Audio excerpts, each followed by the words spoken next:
The history of Cambodia, a country in mainland Southeast Asia, can be traced back to Indian civilization.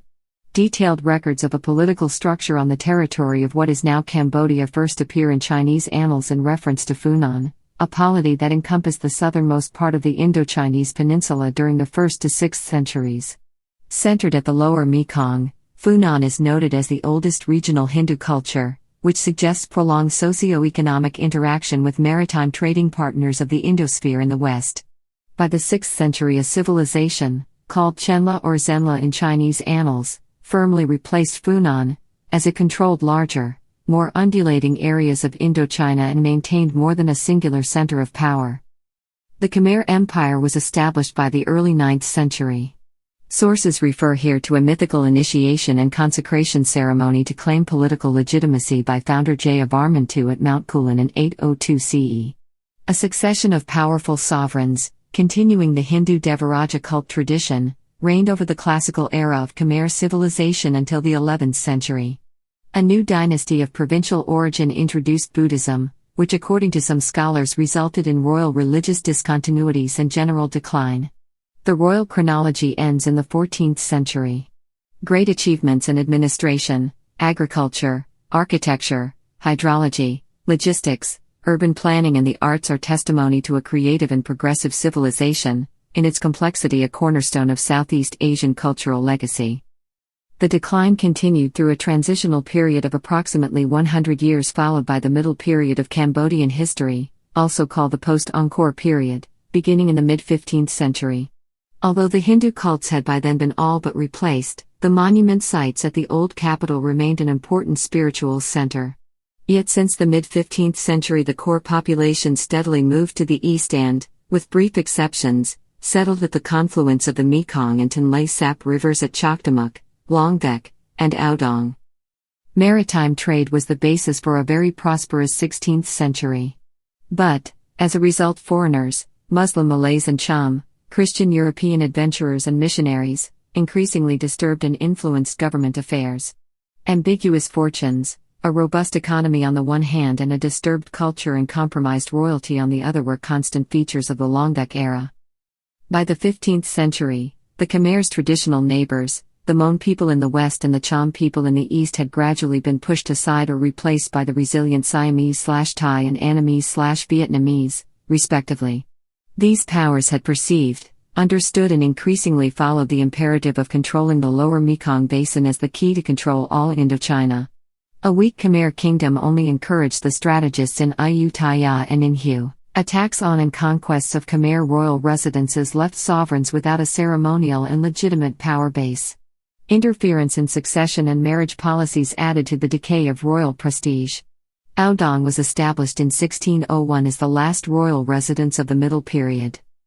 The 19th century arrival of then technologically more advanced and ambitious European colonial powers with concrete policies of global control put an end to regional feuds and as Siam/Thailand, although humiliated and on the retreat, escaped colonization as a buffer state, Vietnam was to be the focal point of French colonial ambition. Cambodia, although largely neglected, had entered the Indochinese Union as a perceived entity and was capable to carry and reclaim its identity and integrity into modernity. After 80 years of colonial hibernation, the brief episode of Japanese occupation during World War II, that coincided with the investiture of King Sihanouk was the opening act for the irreversible process towards re-emancipation and modern Cambodian history. The Kingdom of Cambodia, independent since 1953, struggled to remain neutral in a world shaped by polarization of the nuclear powers USA and Soviet Union. As the Indochinese War escalates, Cambodia becomes increasingly involved. The Khmer Republic is one of the results in 1970, another is civil war. 1975, abandoned and in the hands of the Khmer Rouge, Cambodia endures its darkest hour, democratic Kampuchea and its long aftermath of Vietnamese occupation, the People's Republic of Kampuchea and the UN mandate towards modern Cambodia since 1993. Prehistory and early history. Radiocarbon dating of a cave at Long Spian in Battambang Province, northwest Cambodia confirmed the presence of Hobenian stone tools from 6000 to 7000 BCE and pottery from 4200 BCE. Starting in 2009, archaeological research of the Franco-Cambodian prehistoric mission has documented a complete cultural sequence from 71,000 years BP to the Neolithic period in the cave. Finds since 2012 lead to the common interpretation that the cave contains the archaeological remains of a first occupation by hunter and gatherer groups, followed by Neolithic people with highly developed hunting strategies and stone tool-making techniques, as well as highly artistic pottery making and design, and with elaborate social, cultural, symbolic and exequial practices. Skulls and human bones found at Samrong Sen in Kampong Chong province date from 1500 BCE. Heng Sophaty has drawn comparisons between Samrong Sen and the circular earthwork sites of eastern Cambodia. These people may have migrated from southeastern China to the Indochinese peninsula. Scholars trace the first cultivation of rice and the first bronze making in Southeast Asia to these people. 2010 examination of skeletal material from graves at Pum Snay in northwest Cambodia revealed an exceptionally high number of injuries, especially to the head, likely to have been caused by interpersonal violence. The graves also contain a quantity of swords and other offensive weapons used in conflict. The Iron Age period of Southeast Asia begins around 500 BCE and lasts until the end of the Funan era, around 500 AD, as it provides the first concrete evidence for sustained maritime trade and socio-political interaction with India and South Asia.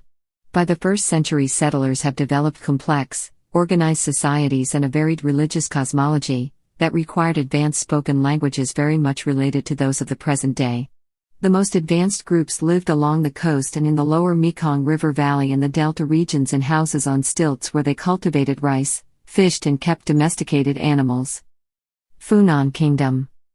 Chinese annals contain detailed records of the first known organized polity, the Kingdom of Funan, on Cambodian and Vietnamese territory characterized by high population and urban centers, the production of surplus food, socio-political stratification legitimized by Indian religious ideologies. Centered around the lower Mekong and Bassac rivers from the 1st to 6th century CE, with walled and moated cities such as Angkor Bore in Takeo province and Oc Eo in modern Nguyen province, Vietnam. Early Funan was composed of loose communities, each with its own ruler, linked by a common culture and a shared economy of rice farming people in the hinterland and traders in the coastal towns, who were economically interdependent, as surplus rice production found its way to the ports. By the 2nd century CE, Funan controlled the strategic coastline of Indochina and the maritime trade routes. Cultural and religious ideas reached Funan via the Indian Ocean trade route. Trade with India had commenced well before 500 BCE, as Sanskrit hadn't yet replaced Pali. Funan's language has been determined as to have been an early form of Khmer, and its written form was Sanskrit. In the period 245 to 250 CE, dignitaries of the Chinese Kingdom of Wu visited the Funan city Mahidarapura. Envoys Kang Tai and Zhu Ying defined Funan as to be a distinct Hindu culture. Trade with China had begun after the southward expansion of the Han Dynasty. Around the 2nd century BCE, effectively Funan controlled strategic land routes in addition to coastal areas and occupied a prominent position as an economic and administrative hub between the Indian Ocean trade network and China, collectively known as the Maritime Silk Road. Trade routes, that eventually ended in distant Rome, are corroborated by Roman and Persian coins and artifacts, unearthed at archaeological sites of 2nd and 3rd century settlements. Funan is associated with myths, such as the Katagara legend and the Khmer founding legend, in which an Indian Braham or prince named Pra Taong in Khmer, Kondinya in Sanskrit and Hun Tien in Chinese records marries the local ruler, a princess named Nagi Soma, thus establishing the first Cambodian royal dynasty. Scholars debate as to how deep the narrative is rooted in actual events and on Kondinya's origin and status. A Chinese document that underwent 4 alterations and a 3rd century epigraphic inscription of Champa are the contemporary sources. Some scholars consider the story to be simply an allegory for the diffusion of Indic Hindu and Buddhist beliefs into ancient local cosmology and culture, whereas some historians dismiss it chronologically. Chinese annals report that Funan reached its territorial climax in the early 3rd century under the rule of King Fan Shi Man, extending as far south as Malaysia and as far west as Burma. A system of mercantilism and commercial monopolies was established. Exports ranged from forest products to precious metals and commodities such as gold, elephants, ivory, rhinoceros horn, kingfisher feathers, wild spices like cardamom, lacquer, hides and aromatic wood. Under Fan Shiman, Funan maintained a formidable fleet and was administered by an advanced bureaucracy, based on a tribute-based economy, that produced a surplus which was used to support foreign traders along its coasts and ostensibly to launch expansionist missions to the west and south. Historians maintain contradicting ideas about Funan's political status and integrity. Miriam T. Stark calls it simply Funan. Notion of Funan as an early state has been built largely by historians using documentary and historical evidence, and Michael Vickery remarks, nevertheless, it is unlikely that the several ports constituted a unified state, much less an empire. Other sources, though, imply imperial status. Vassal kingdoms spread to southern Vietnam in the east and to the Malay Peninsula in the west, and here we will look at two empires of this period, Funan and Srivijaya. The question of how Funan came to an end is in the face of almost universal scholarly conflict impossible to pin down. Chenla is the name of Funan's successor in Chinese annals, first appearing in 616–617 CE. The fall of Funan was not the result of the shifting of maritime trade route from the Malay Peninsula route to the Strait of Malacca starting from the 5th century CE, rather, it suggests that the conquest of Funan by Zhenla was the exact reason for the shifting of maritime trade route in the 7th century CE. As Funan was indeed in decline caused by shifts in Southeast Asian maritime trade routes, rulers had to seek new sources of wealth inland. By the end of the 5th century, international trade through Southeast Asia was almost entirely directed through the Strait of Malacca. Funan, from the point of view of this trade, had outlived its usefulness. Nothing in the epigraphical record authorizes such interpretations, and the inscriptions which retrospectively bridge the so-called Funan-Chenla transition do not indicate a political break at all. The archaeological approach to an interpretation of the entire early historic period is considered to be a decisive supplement for future research. The Lower Mekong Archaeological Project focuses on the development of political complexity in this region during the early historic period. LOMAP survey results of 2003 to 2005, for example, have helped to determine that the region's importance continued unabated throughout the pre-Angkorian period, and that at least 3 bear Angkorian period dates and suggest the continued importance of the delta. Chenla Kingdom. The history of the Chinese Sui dynasty contains records that a state called Chenla sent an embassy to China in 616 or 617 CE. It says that Chenla was a vassal of Funan, but under its ruler Sitraseni Mahidarapura conquered Funan and gained independence. Most of the Chinese recordings on Chenla, including that of Chenla conquering Funan, have been contested since the 1970s, as they are generally based on single remarks in the Chinese annals, as author Claude Jacques emphasized the very vague character of the Chinese terms Funan and Chenla, while more domestic epigraphic sources become available. Claude Jacques summarizes, very basic historical mistakes have been made because the history of pre-Angkorian Cambodia was reconstructed much more on the basis of Chinese records than on that of inscriptions, and as new inscriptions were discovered, researchers preferred to adjust the newly discovered facts to the initial outline rather than to call the Chinese reports into question. The notion of Chenla's center being in modern Laos has also been contested. All that is required is that it be inland from Funan. The most important political record of pre-Angkor Cambodia, the inscription K53 from Ba Phnom, dated 667 CE, does not indicate any political discontinuity, either in royal succession of kings Rudravarman, Bhabavarman I, Mahendravarman, Asanavarman, and J of Armand I, or in the status of the family of officials who produced the inscription. Another inscription of a few years later, K44, 674 CE, commemorating a foundation in Kampot province under the patronage of J of Armand I, refers to an earlier foundation in the time of King Rudravarma, presumably Rudravarman of Funan, and again there is no suggestion of political discontinuity.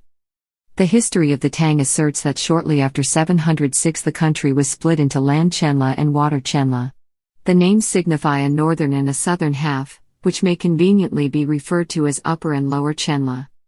By the late 8th century, water Chenla had become a vassal of the Cylindra dynasty of Java. The last of its kings were killed and the polity incorporated into the Javanese monarchy around 790 CE. Land Chenla acquired independence under J of Armand II in 802 CE. The Khmers, vassals of Funan, reached the Mekong River from the northern Menem River via the Moon River Valley. Chenla, their first independent state, developed out of Funanese influence. Ancient Chinese records mention 2 kings, Srivijaya and Srivijaya who ruled at the capital Srivijaya located in modern-day southern Laos. The immense influence on the identity of Cambodia to come was wrought by the Khmer Kingdom of Bhavapura, in the modern-day Cambodian city of Kampong Thom. Its legacy was its most important sovereign, Jayavarman, who completely conquered the kingdom of Funan during 612 to 628. He chose his new capital at the Sambar Priyai Kuk, naming it Ishanapura. Khmer Empire. The 6 centuries of the Khmer Empire are characterized by unparalleled technical and artistic progress and achievements, political integrity and administrative stability. The empire represents the cultural and technical apogee of the Cambodian and Southeast Asian pre-industrial civilization. The Khmer Empire was preceded by Chenla, a polity with shifting centers of power, which was split into land Chenla and water Chenla in the early 8th century. By the late 8th century, water Chenla was absorbed by the Malays of the Srivijaya Empire and the Javanese of the Sailendra Empire and eventually incorporated into Java and Srivijaya. Jayavarman II, ruler of land Chenla, initiates a mythical Hindu consecration ceremony at Mount Kulen in 802 CE, intended to proclaim political autonomy and royal legitimacy, as he declared himself devaraja, god-king, divinely appointed and uncontested. He simultaneously declares independence from Sailendra and Srivijaya. He established Haraharalaya, the first capital of the Angkorian area near the modern town of Raluos. Indrivarman I and his son and successor Yasovarman I, who established the capital Yasodarapura, ordered the construction of huge water reservoirs north of the capital. The water management network depended on elaborate configurations of channels, ponds, and embankments built from huge quantities of clayey sand, the available bulk material on the Encore Plain. Dikes of the East Baray still exist today, which are more than 7 kilometers long and 1.8 kilometers wide. The largest component is the West Baray, a reservoir about 8 kilometers long and 2 kilometers across, containing approximately 50 million cubic meter of water. Royal administration was based on the religious idea of the Shivate Hindu state and the central cult of the sovereign as warlord and protector, the Varman. This centralized system of governance appointed royal functionaries to provinces. The Mahidarapura Dynasty, its first king was J of Armand Vii, which originated west of the Dangrek Mountains and the Moon River Valley, discontinued the old ritual policy, genealogical traditions and crucially, Hinduism as exclusive state religion. Some historians relate the empire's decline to these religious discontinuities. The area that comprises the various capitals was spread out over around 1,000 square kilometers. It is nowadays commonly called Angkor. The combination of sophisticated wet rice agriculture, based on an engineered irrigation system, and the Chenla sap's spectacular abundance in fish and aquatic fauna, as protein source, guaranteed a regular food surplus. Recent geo-surveys have confirmed that Angkor maintained the largest pre-industrial settlement complex worldwide during the 12th and 13th centuries. Some 750,000 people lived there. Sizable contingents of the public workforce were to be redirected to monument building and infrastructure maintenance. A growing number of researchers relates the progressive overexploitation of the delicate local ecosystem and its resources alongside large-scale deforestation and resulting erosion to the empire's eventual decline. Under King Jayavarman II, the empire reached its greatest geographic extent as it directly or indirectly controlled Indochina, the Gulf of Thailand and large areas of northern maritime Southeast Asia.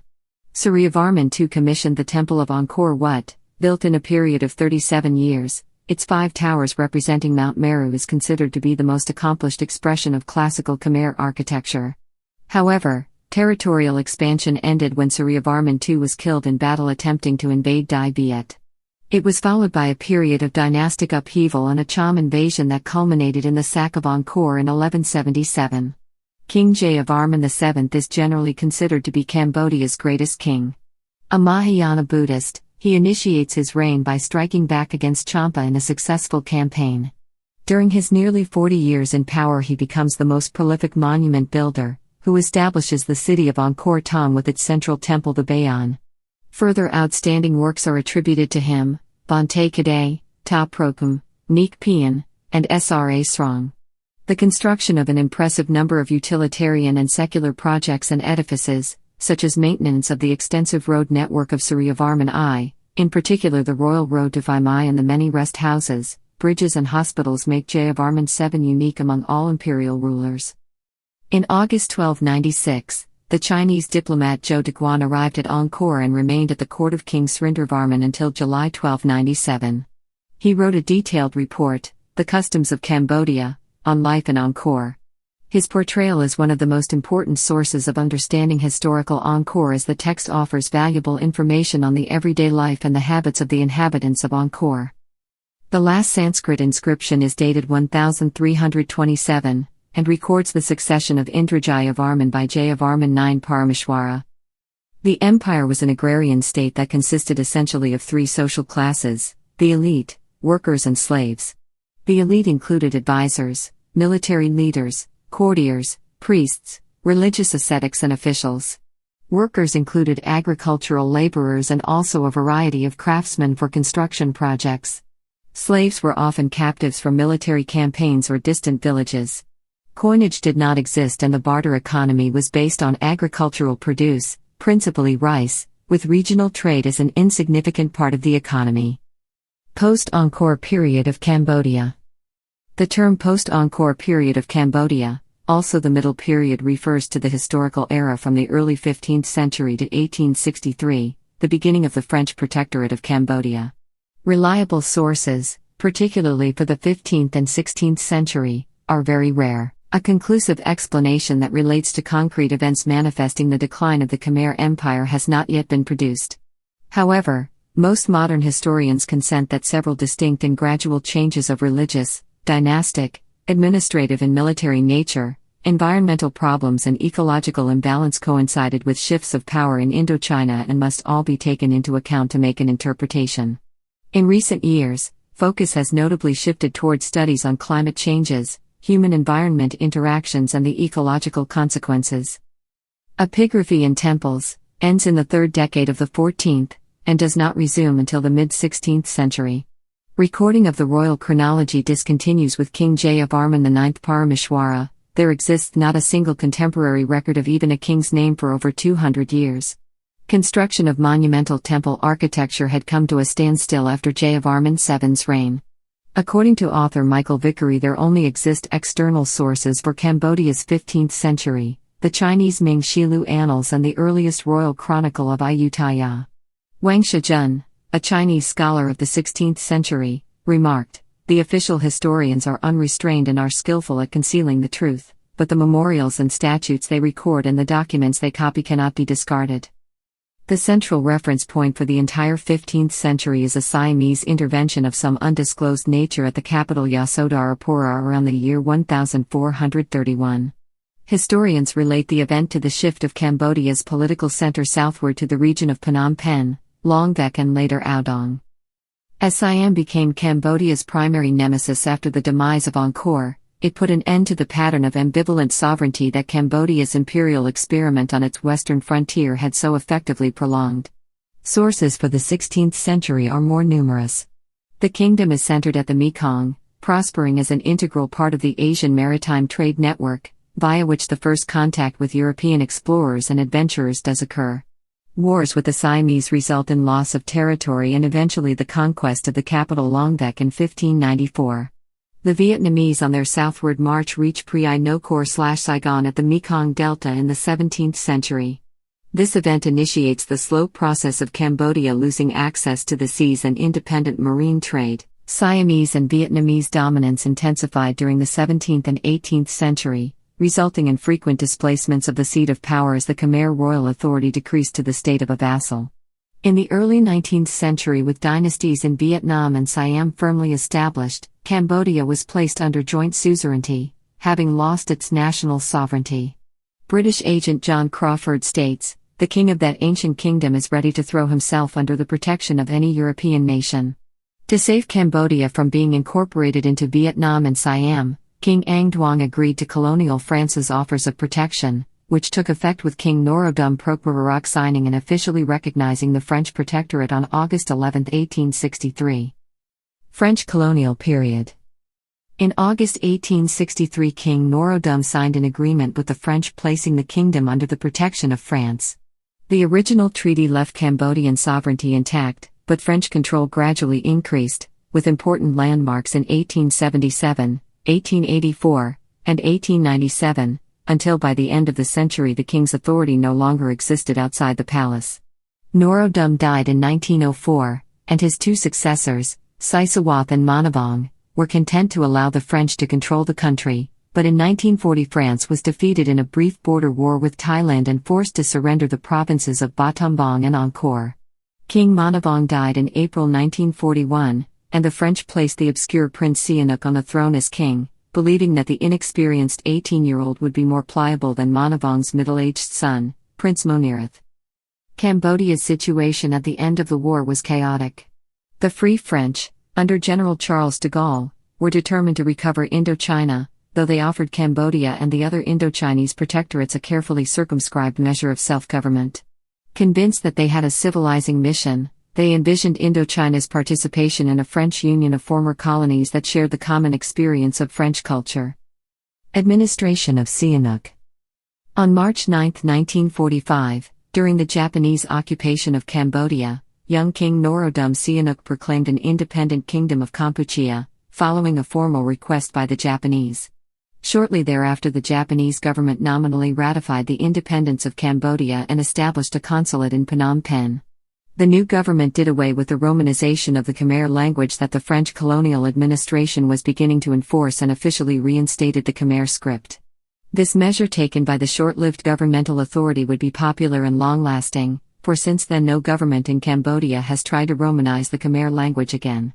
After Allied military units entered Cambodia, the Japanese military forces present in the country were disarmed and repatriated. The French were able to reimpose the colonial administration in Phnom Penh in October the same year.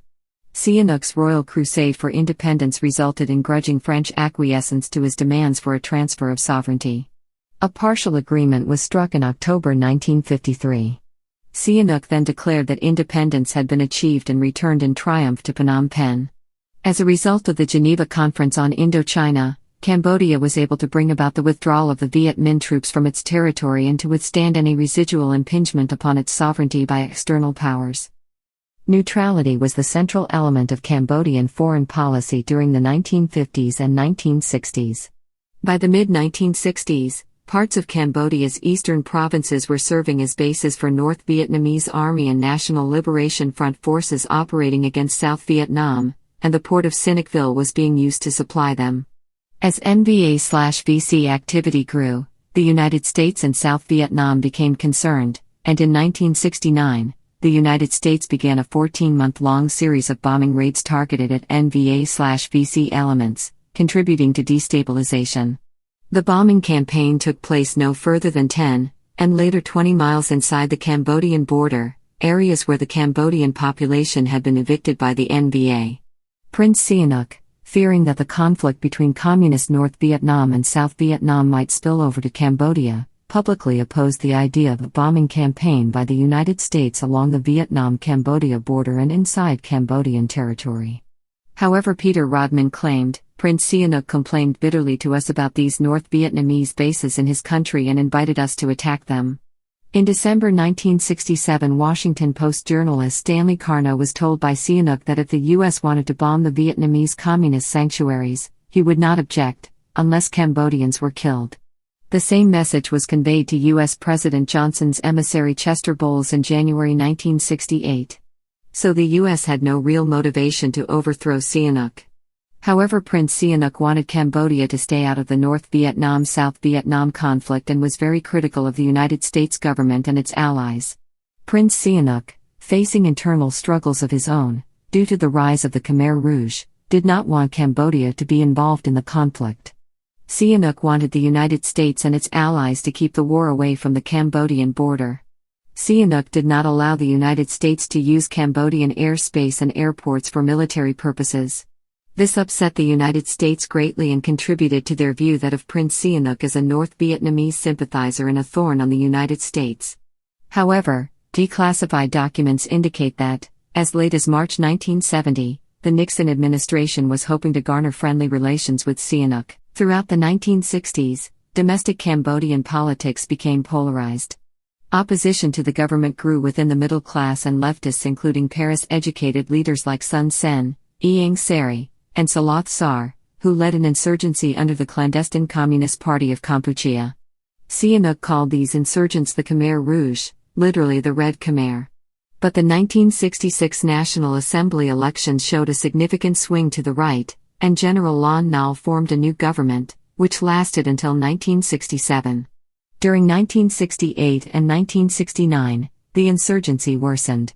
However, members of the government and army, who resented Sihanouk's ruling style as well as his tilt away from the United States, did have a motivation to overthrow him. Khmer Republic and the war. While visiting Beijing in 1970, Sihanouk was ousted by a military coup led by Prime Minister General Lon Nol and Prince Sisowath Sirikmatic in the early hours of March 18, 1970.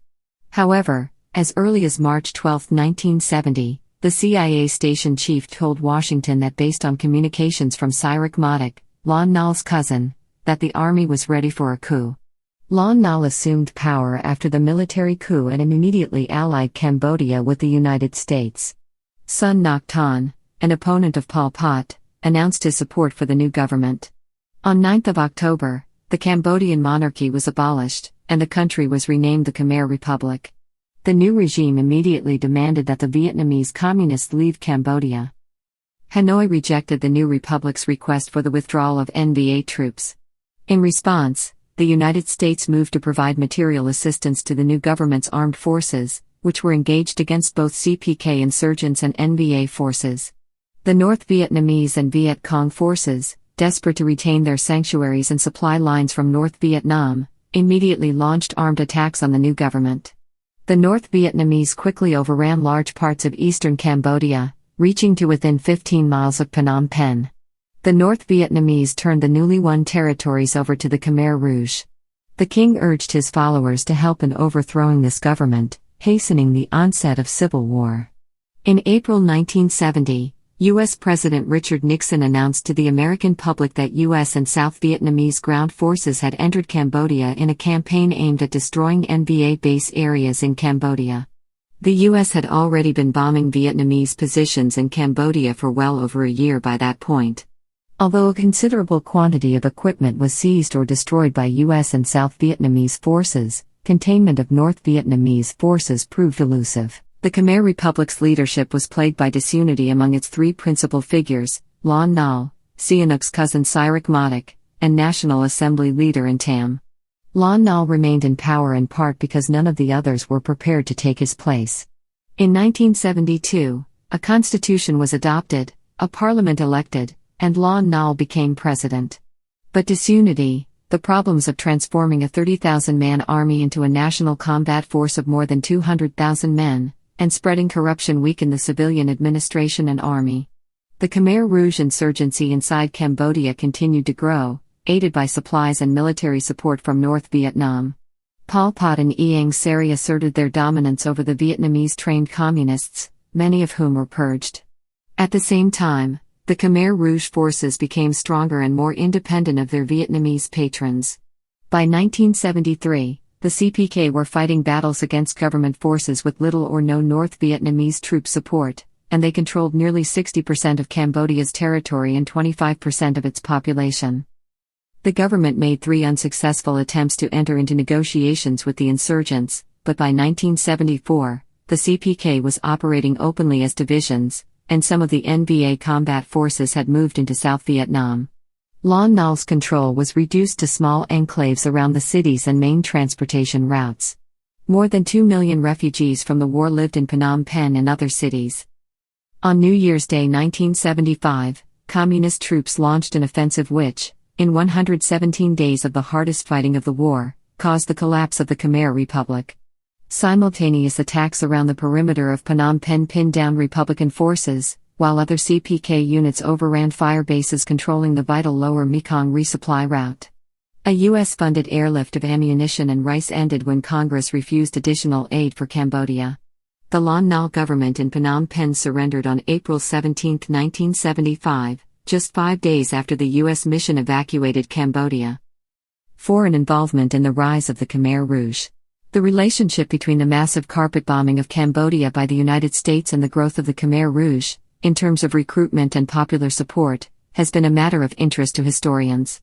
Some historians, including Michael Ignatieff, Adam Jones, and Greg Grandin, have cited the United States intervention and bombing campaign as a significant factor which lead to increased support for the Khmer Rouge among the Cambodian peasantry. According to Ben Kiernan, the Khmer Rouge would not have won power without U.S. economic and military destabilization of Cambodia. It used the bombing's devastation and massacre of civilians as recruitment propaganda and as an excuse for its brutal, radical policies and its purge of moderate communists and Sihanogists. Pol Pot biographer David P. Chandler writes that the bombing had the effect the Americans wanted. It broke the communist encirclement of Phnom Penh, but it also accelerated the collapse of rural society and increased social polarization. Peter Rodman and Michael Lind claim that the United States intervention saved the Lon Nol regime from collapse in 1970 and 1973. Craig Etchson acknowledged that U.S. intervention increased recruitment for the Khmer Rouge but disputed that it was a primary cause of the Khmer Rouge victory. William Shawcross wrote that the United States bombing and ground incursion plunged Cambodia into the chaos that Sihanouk had worked for years to avoid. By 1973, Vietnamese support of the Khmer Rouge had largely disappeared. China armed and trained the Khmer Rouge both during the Civil War and the years afterward. Owing to Chinese, U.S., and Western support, the Khmer Rouge-dominated coalition government of Democratic Kampuchea held Cambodia's UN seat until 1993. Long after the Cold War had ended. China has defended its ties with the Khmer Rouge. Chinese Foreign Ministry spokeswoman Zhang Yu said that the government of Democratic Kampuchea had a legal seat at the United Nations, and had established broad foreign relations with more than 70 countries. Democratic Kampuchea. Immediately after its victory, the CPK ordered the evacuation of all cities and towns, sending the entire urban population into the countryside to work as farmers, as the CPK was trying to reshape society into a model that Pol Pot had conceived. The new government sought to completely restructure Cambodian society. Remnants of the old society were abolished and religion was suppressed. Agriculture was collectivized, and the surviving part of the industrial base was abandoned or placed under state control. Cambodia had neither a currency nor a banking system. Democratic Kampuchea's relations with Vietnam and Thailand worsened rapidly as a result of border clashes and ideological differences. While communist, the CPK was fiercely nationalistic, and most of its members who had lived in Vietnam were purged. Democratic Kampuchea established close ties with the People's Republic of China, and the Cambodian-Vietnamese conflict became part of the Sino-Soviet rivalry, with Moscow backing Vietnam. Border clashes worsened when the Democratic Kampuchea military attacked villages in Vietnam. The regime broke off relations with Hanoi in December 1977, protesting Vietnam's alleged attempt to create an Indochina federation. In mid-1978, Vietnamese forces invaded Cambodia, advancing about 30 miles before the arrival of the rainy season. The reasons for Chinese support of the CPK was to prevent a pan-Indochina movement, and maintain Chinese military superiority in the region. The Soviet Union supported a strong Vietnam to maintain a second front against China in case of hostilities and to prevent further Chinese expansion. Since Stalin's death, relations between Mao-controlled China and the Soviet Union had been lukewarm at best. In February to March 1979, China and Vietnam would fight the brief Sino-Vietnamese War over the issue. In December 1978, Vietnam announced the formation of the Kampuchean United Front for National Salvation under Heng Samrin, a former DK division commander. It was composed of Khmer communists who had remained in Vietnam after 1975 and officials from the eastern sector, like Heng Samrin and Hun Sen, who had fled to Vietnam from Cambodia in 1978. In late December 1978, Vietnamese forces launched a full invasion of Cambodia, capturing Phnom Penh on January 7, 1979 and driving the remnants of Democratic Kampuchea's army westward toward Thailand. Within the CPK, the Paris-educated leadership, Pol Pot, Ieng Sary, Nuon Chea, and Sun Sen, were in control. A new constitution in January 1976 established Democratic Kampuchea as a communist people's republic, and a 250-member Assembly of the Representatives of the People of Kampuchea was selected in March to choose the collective leadership of a state presidium, the chairman of which became the head of state. Prince Sihanouk resigned as head of state on 2 April. On 14 April, after its first session, the PRA announced that Khieu Samphan would chair the state presidium for a 5-year term. It also picked a 15-member cabinet headed by Pol Pot as prime minister. Prince Sihanouk was put under virtual house arrest. Destruction and deaths caused by the regime. 20,000 people died of exhaustion or disease during the evacuation of Phnom Penh and its aftermath. Many of those forced to evacuate the cities were resettled in newly created villages, which lacked food, agricultural implements, and medical care. Many who lived in cities had lost the skills necessary for survival in an agrarian environment. Thousands starved before the first harvest. Hunger and malnutrition, bordering on starvation, were constant during those years. Most military and civilian leaders of the former regime who failed to disguise their pasts were executed. Some of the ethnicities in Cambodia, such as the Cham and Vietnamese, suffered specific and targeted and violent persecutions, to the point of some international sources referring to it as the Cham genocide. Entire families and towns were targeted and attacked with the goal of significantly diminishing their numbers and eventually eliminated them. Life in democratic Kampuchea was strict and brutal. In many areas of the country, people were rounded up and executed for speaking a foreign language, wearing glasses, scavenging for food, absent for government-assigned work, and even crying for dead loved ones. Former businessmen and bureaucrats were hunted down and killed along with their entire families. The Khmer Rouge feared that they held beliefs that could lead them to oppose their regime. A few Khmer Rouge loyalists were even killed for failing to find enough counter-revolutionaries to execute. When Cambodian socialists began to rebel in the eastern zone of Cambodia, Pol Pot ordered his armies to exterminate 1.5 million eastern Cambodians, which he branded as Cambodians with Vietnamese minds in the area. The purge was done speedily and efficiently as Pol Pot's soldiers quickly killed at least more than 100,000 to 250,000 eastern Cambodians right after deporting them to execution site locations in central, north and northwestern zones within a month's time, making it the most bloodiest episode of mass murder under Pol Pot's regime. Religious institutions were not spared by the Khmer Rouge as well. In fact, religion was so viciously persecuted to such a terrifying extent that the vast majority of Cambodia's historic architecture, 95% of Cambodia's Buddhist temples, was completely destroyed. Ben Kiernan estimates that 1.671 million to 1.871 million Cambodians died as a result of Khmer Rouge policy, or between 21% and 24% of Cambodia's 1975 population. A study by French demographer Marek Slavinsky calculated slightly fewer than 2 million unnatural deaths under the Khmer Rouge out of a 1975 Cambodian population of 7.8 million. 33.5% of Cambodian men died under the Khmer Rouge compared to 15.7% of Cambodian women. According to a 2001 academic source, the most widely accepted estimates of excess deaths under the Khmer Rouge range from 1.5 million to 2 million, although figures as low as 1 million and as high as 3 million have been cited. Conventionally accepted estimates of deaths due to Khmer Rouge executions range from 500,000 to 1 million, a third to one-half of excess mortality during the period. However, a 2013 academic source indicates that execution may have accounted for as much as 60% of the total, with 23,745 mass graves containing approximately 1.3 million suspected victims of execution.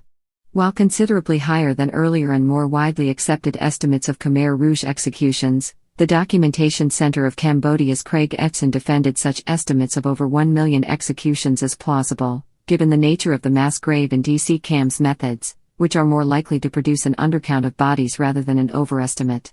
Demographer Patrick Uvaline estimated that between 1.17 million and 3.42 million Cambodians died unnatural deaths between 1970 and 1979, with between 150,000 and 300,000 of those deaths occurring during the Civil War. Uvaline's central estimate is 2.52 million excess deaths, of which 1.4 million were the direct result of violence. Despite being based on a house-to-house survey of Cambodians, the estimate of 3.3 million deaths promulgated by the Khmer Rouge's successor regime, the People's Republic of Kampuchea, is generally considered to be an exaggeration. Among other methodological errors, the PRK authorities added the estimated number of victims that had been found in the partially exhumed mass graves to the raw survey results, meaning that some victims would have been double counted. An estimated 300,000 Cambodians starved to death between 1979 and 1980, largely as a result of the aftereffects of Khmer Rouge policies. Vietnamese occupation and the PRK. On January 10, 1979, After the Vietnamese army and the Khuthans invaded Cambodia and overthrew the Khmer Rouge, the new People's Republic of Kampuchea was established with Heng Samrin as head of state. Pol Pot's Khmer Rouge forces retreated rapidly to the jungles near the Thai border. The Khmer Rouge and the PRK began a costly struggle that played into the hands of the larger powers China, the United States and the Soviet Union. The Khmer People's Revolutionary Party's rule gave rise to a guerrilla movement of three major resistance groups, the Fun Sinpec, the KPLNF and the PDK. All held dissenting perceptions concerning the purposes and modalities of Cambodia's future. Civil war displaced 600,000 Cambodians, who fled to refugee camps along the border to Thailand, and tens of thousands of people were murdered throughout the country. Peace efforts began in Paris in 1989 under the State of Cambodia, culminating 2 years later in October 1991 in a comprehensive peace settlement.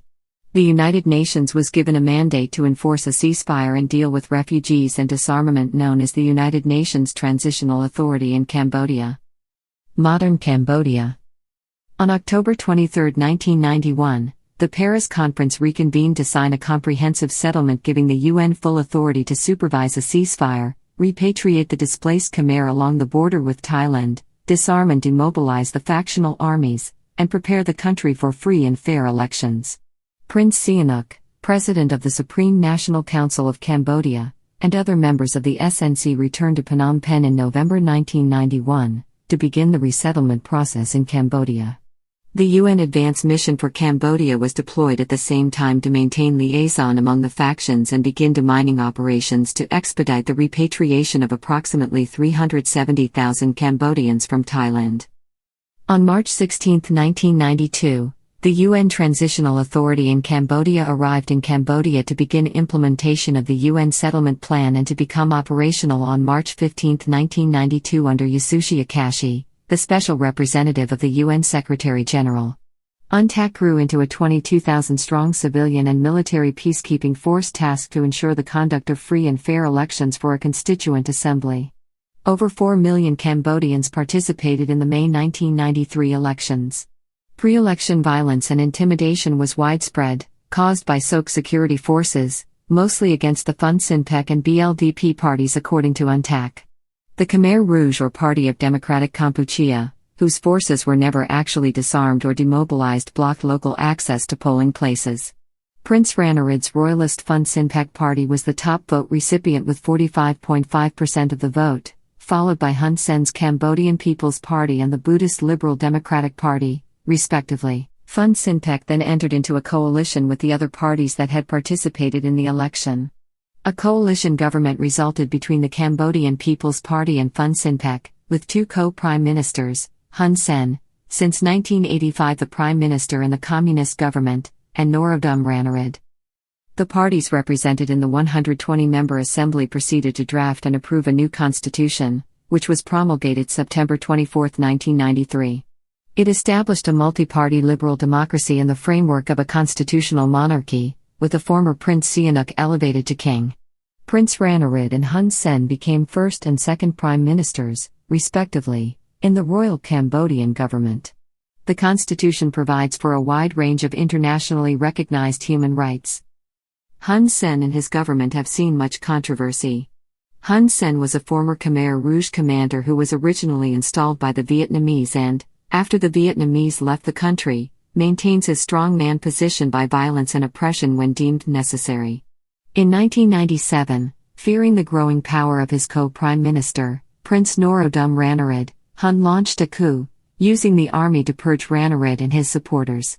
Ranarid was ousted and fled to Paris while other opponents of Hun Sen were arrested, tortured and some summarily executed. On October 4, 2004, the Cambodian National Assembly ratified an agreement with the United Nations on the establishment of a tribunal to try senior leaders responsible for the atrocities committed by the Khmer Rouge. International donor countries have pledged a $43 million share of the 3-year tribunal budget as Cambodia contributes $13.3 million. The tribunal has sentenced several senior Khmer Rouge leaders since 2008. Cambodia is still infested with countless land mines, indiscriminately planted by all warring parties during the decades of war and upheaval.